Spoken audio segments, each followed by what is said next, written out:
నగరంలోని స్థానిక 14వ డివిజన్లో స్థానిక ఎమ్మెల్యే భూమన కరుణాకర్ రెడ్డి ఇంటింటి ప్రచారం నిర్వహించారు.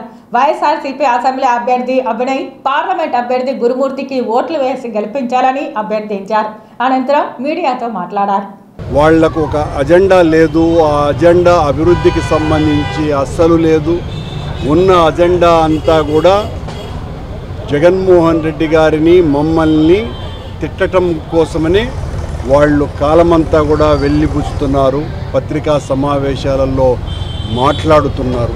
ఎవరైనా ఎన్నికల్లోకి వస్తున్నారు అంటే, నిలబడుతున్నారంటే మేము ఇది చేశాం, భవిష్యత్తులో ఇది చేయబోతాం అని చెప్పి అడగాలి.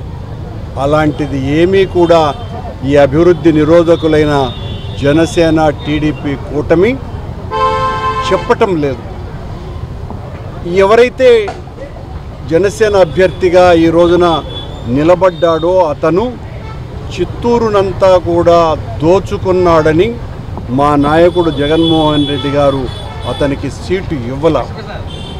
రోజుకు పూటకు ఒక సీటు మార్చేటువంటి ఆ వ్యక్తి ఈ రోజున తిరుపతిలో ఖాళీగా ఉందని, తిరుపతిలో ఎవరైతే ఈయనకు సమర్థులుగా ఉన్నారో, సపోర్ట్ చేస్తున్నారో వాళ్ళందరూ కూడా అసమర్థులని చంద్రబాబు నాయుడు గారు తలచి జనసేన అభ్యర్థిగా ఈయనకు టికెట్ ఇచ్చినారు.